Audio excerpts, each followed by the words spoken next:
Hey everyone, welcome back to another video, and this one's going to be a short one. I just want to kind of talk about why it seems like when you're trying to grind on a flat bar, it seems like you just can't, like you just kind of just stop when you actually land on the rail. And this isn't like a tutorial on how to do a grind on a rail, like a 50-50 or whatever. This is more so a specific issue where it's like, you know how to get on the rail, you're landing on the rail, you're locking in, but for whatever reason you can't stay on. It feels like the board just doesn't want to move. And the solution for this is pretty simple. I think when you're learning grinds on rails at this point, you might be accustomed to just landing pretty hard or stomping down onto a grind when you're skating a ledge. And usually with ledges you can get away with doing that. On a rail, not so much. The issue you might be having is that, let's say this is the rail and then this is your board, is that when you're ollieing and trying to get onto that rail, what's happening is you're either too far up and you're laying down pretty hard, or you're stomping down and landing pretty hard onto the rail. So whenever you do this, you know, what's going to happen is that all that downward force that you're applying, it's basically just going to stop your board. And then I try to illustrate it here in this clip right here. For this one, I try to ollie much higher than I need to when I'm trying to get onto the rail, and then I intentionally stomp down to demonstrate this problem.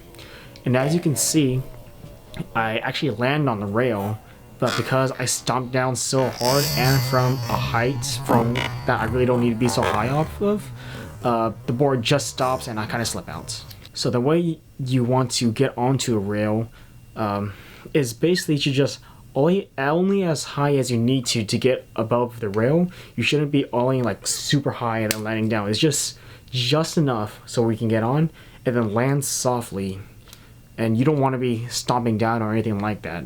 So the way I like to imagine it is that when I pop the board and my legs compress, like, you know, I bend my knees, I imagine myself keeping that position all the way through until I land onto the rail. I hope that makes some sort of sense. And anyways, I use that technique in these two clips here with this frontside 50 and this frontside Smith grind. So that might be the problem you're having if you feel like you're landing on the rail, but you just can't see in a grind. It always feels like you're slipping out whenever you land on the rail.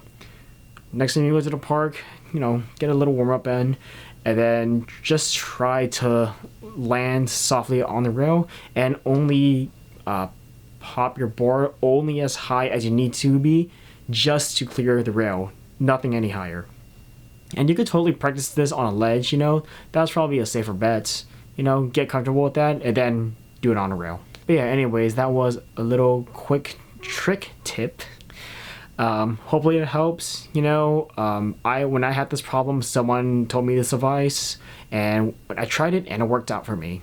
But yeah, good luck out there, good skating, and I will see you in the next video.